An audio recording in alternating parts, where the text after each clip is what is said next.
So we've had the qualifying session for the Saudi Arabian Grand Prix and some news ahead of the session. Alpine have sacked their technical director and the head of aero, both gone, and they've replaced it with what we've seen at McLaren with a technical team now effectively making the decision. That's sort of 5 or 6 big guys gone in Alpine over the last year. They're a team that just seems to be tumbling to the back. They've had big investment in, haven't they, over the last year as well. Bought out by 25% by a number of celebrities, and yeah, I'm bet they're doubting their investment now, aren't they, with the way things are heading at the back of the field.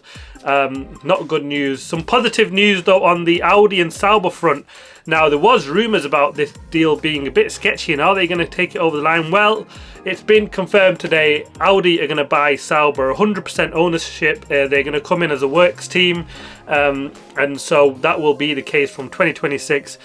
Rumours that potentially we might see the Audi name from 25, but I don't think so. I think it'll just be all bang one in 26, but we'll see what happens with that one. You just never know. And the big news, Ollie Bearman has taken the place of Carlos Sainz, who we wish a speedy recovery. He's had his appendix out. He's had it done. He's recovering in hospital. Said all went well.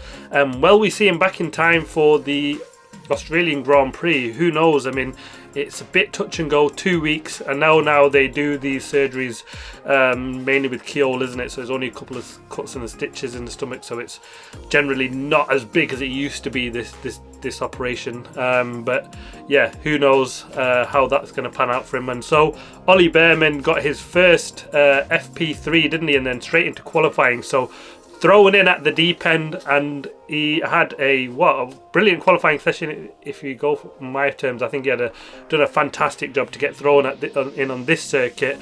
And as we've seen, the rookies really struggle around here. So let's get to Q1. Zhou Guanzhou finished last place. He didn't get a time lap. He went for one run and he didn't actually make it across the line. Absolutely shocking. Logan Sargent 19th place. Another poor qualifying session from here. Pierre Gasly 18th, beaten by his teammate 17th, Ocon. Another poor session for the Alpine teams, and they'll be looking behind them.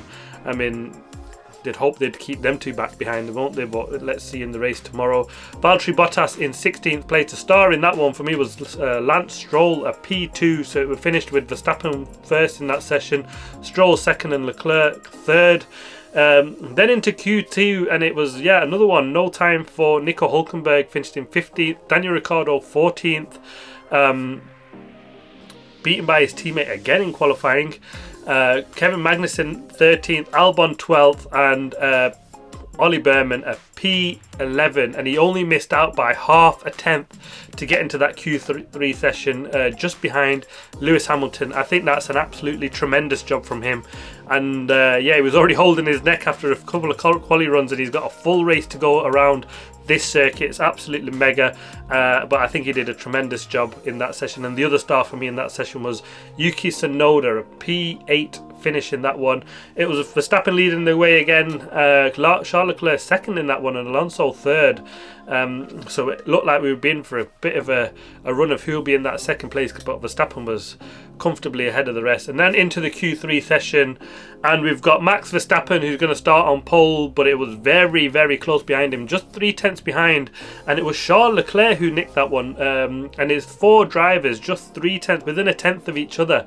So it was, you're splitting hairlines, aren't you, here with these lot? And it was Sergio Perez in 3rd place, Alonso in 4th place. I mean, it was mega tight between them. Alonso got a toe down the straight from Lewis Hamilton, didn't he? And that helped him out a bit, and it looked like potentially could have nicked that 3rd place. He's always in the hunt, isn't he, Alonso? Absolutely brilliant from him.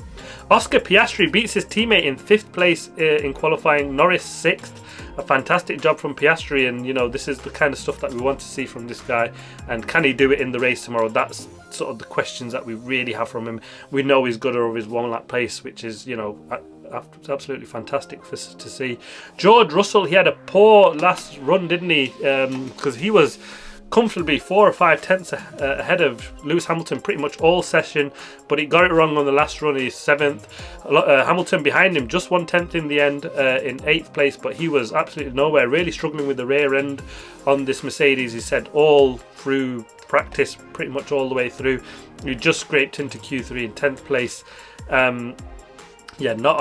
The car just doesn't seem to have any confidence in that rear end, and that was one problem they had with last year's car. And You'd thought they might have got on top of that, but it seems to be of almost more worse than it was last time, unless they've just gone completely wrong direction in setup. Yuki Tsunoda at P9, I think he did an absolutely fantastic job to get that car up there. Beats his teammate by 5 places, Yuki. That's the right way to answer it, not all that drama and shenanigans we seen at the end of the last race. You know, do your talking on the track, Yuki, that's where you're best. And Lance Stroll in 10th place. I think he'd be disappointed because he's 6 places behind his teammate Fernando Alonso. But overall, yeah, that's kind of where we've seen him recently. But we're set for a fantastic race again, aren't we? Charles Leclerc, Max Verstappen on the front row again. Sergio Perez in behind. No doubt he'll be right up there for 2nd place in the race tomorrow, because that Red Bull just absolutely phenomenal on its tyres. But right in behind that, who knows, between the McLarens, Aston Martin and Charles Leclerc, and can they nick that spot off Sergio Perez for 2nd place? Because I think ultimately that's where the race lies tomorrow. But let's see, can't wait for the action to get going. Another Saturday 5 PM race start here in the UK. But thanks for watching. Please like, subscribe and comment as always. See you next time.